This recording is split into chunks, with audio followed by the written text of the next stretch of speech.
এই কোরআনকে নাজিল করছে কে? নাজিল কি উপরের থেকে হয় না নিচ থেকে? তার মানে ওয়া আনজালনাল হাদিদ, লোহাকে আল্লাহ এইভাবে নাজিল করছে। কোরআন যেমনি উপর থেকে নিচে, ফ্রম আপ টু ডাউন, বৃষ্টি যেমনি উপর থেকে নিচে, তেমনি লোহাকে উপর থেকে নিচে নাজিল করেছে কে? কোরআনের এই আয়াত থেকে বোঝা যায় লোহা পৃথিবীর উপাদান নয়, লোহা নিশ্চয়ই বাইরে থেকে এসেছে। সায়েন্স বর্তমান সময়ে এটাই বলছে, চিল্লায় কোন সুবহানাল্লাহ। সায়েন্স বলছে লোহার একটা মলিকিউল তৈরি করতে যে টেম্পারেচার বা তাপ লাগে, এটা পৃথিবী তো দূরের কথা, সূর্যের ভেতরেও নাই। 1 কোটি ডিগ্রি সেলসিয়াসের তাপমাত্রা ছাড়া লোহার কোনো অণু পৃথিবীতে তৈরি হওয়া সম্ভব না। চিল্লায় বলো ঠিক কি না? এত বেশি তাপমাত্রা সৌরজগতের সব গ্রহ নক্ষত্রের তাপমাত্রা একসাথে মিলালেও চলবে না। তার মানে কোরআন যা বলেছে আর সায়েন্স যা বলেছে মিল আছে না নাই? এরপরে কোরআন পাহাড়ের ব্যাপারে বলেছে ওয়াজআলনাল জিবালা আওতাদা, আমি পাহাড়গুলোরে পেরেকের মতো জমিনে ঢুকিয়ে দিয়েছি। সুবহানাল্লাহ। তাহলে পাহাড়কে আল্লাহ তাআলা পেরেকের সাথে তুলনা করলেন। কিসের সাথে? পেরেক চিনেন? কাঠের ভিতরে ঢুকে না, দেয়ালে ঢুকে। তাহলে আল্লাহ পাহাড়গুলোরে বললেন পেরেক। আচ্ছা, পেরেক যখন আমরা কাঠের ভিতরে ঢুকাই, পুরো পেরেকটা কাঠের ভিতরে ঢুকে যায়, উপরে শুধু কি থাকে? মাথাটা থাকে, ঠিক কি না? তার মানে আমরা যে পাহাড় দেখতে পাচ্ছি এটা পাহাড়ের মাথা। পুরো পেরেক যেমনি কাঠের ভিতরে, পুরো পাহাড়টা আছে মাটির ভিতরে। চিল্লায় পড়ি আল্লাহু আকবার। জমিনে আমরা দৃশ্যমান এই পৃথিবীতে খালি চোখে যে পাহাড় দেখতে পাই, এটা আসল পাহাড় না, এটা পাহাড়ের মাথা। যেমনি পেরেক যখন কাঠের ভিতরে ঢুকে দেই, পুরো পেরেকটা কাঠের ভিতরে ঢুকে যায় কি যায় না? পেরেক নিয়ে যখন আমি হাতুড়ি দিয়ে মারলাম, পুরো পেরেকটা কই যায়? কাঠের ভিতরে, তাই না? তার মানে খালি চোখে যে পাহাড় দেখি, এটা পেরেকের মাথা যেমনি একটু দেখা যায়, এটা পাহাড়ের মাথা। আসল পাহাড় মাটির ভেতরে, উপরে যদ্দূর দেখা যায় তার কমসে কম 10 গুণ পাহাড় মাটির ভিতরে রেখে দিয়েছে কে? এজন্য আল্লাহ উপমাটা, মেটাফরিকটা এইভাবে দিলেন, ওয়াজআলনাল জিবালা আওতাদা, এই পাহাড়কে, মাউন্ট এভারেস্টকে, আলাস্কা পর্বতমালাকে, আল্পস পর্বতমালাকে, এই গারো পাহাড়কে, এই কেওক্রাডাঙ্গার তাজিংডং বিজয়কে আমি পাহাড়ের মতো জমিনের মধ্যে গেড়ে দিয়েছি। চিল্লায় পড়বো সুবহানাল্লাহ।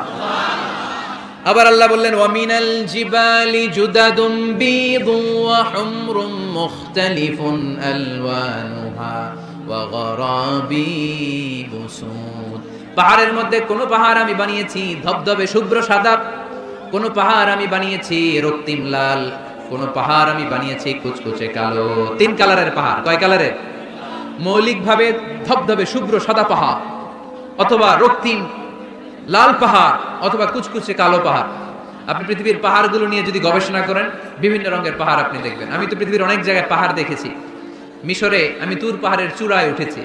ওখানে যেখানে মুসা আলাইহিস সালামের কাছে আল্লাহ নূরের তাজাল্লি দিয়ে ফোকাস করেছেন, পাহাড়টার নাম তুর পাহাড়। 2 বার আমি উঠেছি এটার চূড়ায়। উঠতে আমার অনেক কষ্ট হয়েছে। ওখানে উঠে ফজরের সালাত পড়ে আমি খেয়াল করে দেখলাম তুর পাহাড়ের আশেপাশের পাহাড়গুলো কোনোটা খয়েরি, কোনোটা কালো, কোনোটা লাল, কোনোটা ধূসর। আল্লাহু আকবার। এক এক পাহাড়কে এক এক রং দিয়ে তৈরি করলো কে?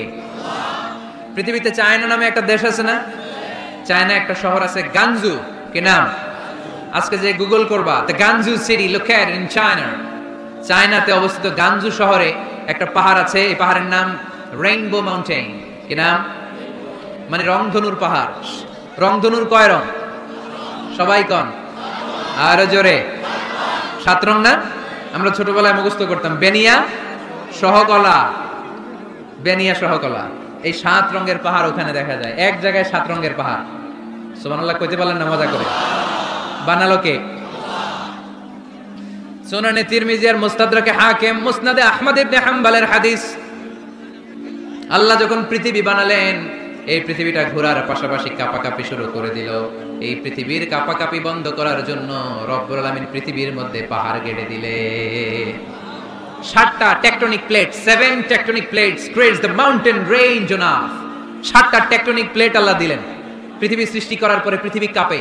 আল্লাহ পাথর দিয়ে পেরেক মারলেন, পৃথিবী আর কাঁপে না। সুবহানাল্লাহ। ফেরেশতারা দেখে তো অবাক। ফেরেশতারা বলে, আল্লাহ পাহাড়ের এত শক্তি, পাহাড় গেড়ে দিলেন পৃথিবীতে আর পৃথিবী কাঁপে না।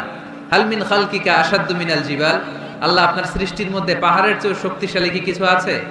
আল্লাহ বললেন নাআম, আছে। আল হাদিদ, লোহা। লোহা পাহাড়ের চেয়ে শক্তিশালী, কারণ লোহা পাহাড়ে মারলে পাহাড় ভেঙে যায়, ঠিক কিনা? ফেরেশতারা আরো অবাক, লোহা এত শক্তিশালী? হাল মিন খালকিকা আশাদ্দু মিনাল হাদিদ, আল্লাহ তাহলে লোহার চেয়ে শক্তিশালী মনে কিছু নাই? আছে। আল্লাহ বললেন নাআম, আছে, আন্নার, আগুন, কারণ আগুনের মধ্যে লোহা ফেলে দিলে লোহা গলে যায়, ঠিক কিনা?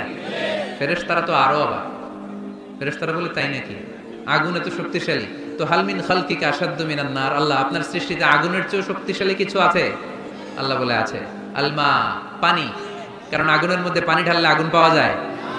ফেরেশতারা তো এবার আরো অবাক, পানি এত শক্তিশালী, হালমিন খালকিকা আসাদ্দু মিনাল মা, আপনার সৃষ্টিকুলের মধ্যে পানির চাইতে শক্তিশালী কি কিছু আছে? আল্লাহ বলে আছে। সেটা আবার কি? আল্লাহ বলে আর-রিহ, বাতাস, বাতাস যখন সাগরের পানির মধ্যে উচ্ছ্বাস মারে তখন এটা জলোচ্ছ্বাস হয়ে যায়, ঠিক কি না? বাতাসের ধাক্কায় পানি জলোচ্ছ্বাস হয়ে এক জায়গা থেকে আরেক জায়গায় যায়। আল্লাহ বললেন পানির চাইতেও শক্তিশালী সৃষ্টি আমার আছে, ওইটার নাম বাতাস। ফেরেশতারা অবাক হয়ে আবার জিজ্ঞেস করে, আল্লাহ আপনার সৃষ্টিকুলের মধ্যে বাতাসের চাইতেও শক্তিশালী কিছু আছে কিনা বলেন। আল্লাহ বললেন আছে, বাতাসের চাইতেও শক্তিশালী হলো আমার আশরাফুল মাখলুকাত মানুষ। মানুষ শক্তিশালী, ওই মানুষ যে মানুষ গোপনে দান করে। গোপনে আল্লাকা সিররুন ইনদাল্লাহ বাইনাকা আনতা ওয়া বাইনাল্লাহ, আল্লাকা সাদাকাতুন তাখফা লা ইয়ালামুহা ইল্লাল্লাহ, আল্লাকা সিররুন ইনদাল্লাহ বাইনাকা আনতা ওয়া বাইনাল্লাহ, আল্লাকা সাদাকাতুন তাখফা লা ইয়ালামুহা ইল্লাল্লাহ। পড়তে হবে আল্লাহু আকবার। গোপন দান যিনি করে তিনি সবচাইতে শক্তিশালী, ঠিক কি না? নাকি অমুক ভাই বিশিষ্ট সমাজ সেবক 2 লক্ষ টাকা, বলেন মারহাবা, এইভাবে দান করবেন? মারহাবা করলেও আসি, না কইলেও আসি, ঠিক কি না?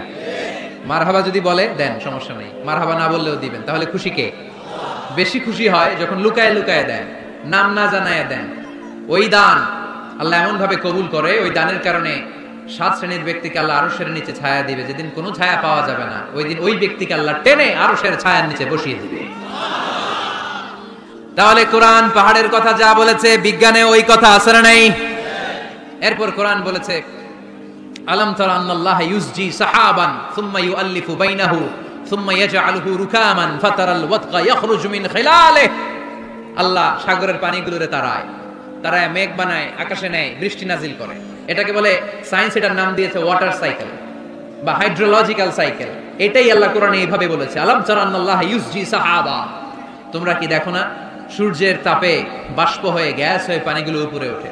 যারা বিমান দিয়ে ফ্লাই করেন তারা বিমানের জানলার পাশে সিট পেলে দেখেন নাই কিভাবে মেঘমালাগুলো বিমানের সাথে খেলা করে? এগুলো তৈরি করছে কে? তার মানে কোরআন যা বলল বিজ্ঞান তাই বলে। সানশাইন, সূর্যের প্রখর তাপে পানিগুলো বাষ্প হয়ে উপরে যায়, ঘনীভূত হয়, কন্ডেন্সড হয়, ঘনীভূত হয়, মেঘমালা হয়। ওই মেঘ থেকে ঝিরি ঝিরি বৃষ্টি নাজিল করে কে? আমাদের ফসল খেতে গরু যদি খাইতে আসে আমরা তারাই না? আল্লাহ কয়, তুই তোর ফসল ক্ষেত বাঁচানোর জন্য গরু তারাস, আমি তো আকাশে মেঘ তারাই। তোর এখান থেকে যে ফসল আসে, এখানে ফসল উৎপাদনের জন্য পরিশ্রম তুই একা করস নাই, আমারও পরিশ্রম আছে। আর বিজ্ঞান যা বলেছে মিল আছে না নাই?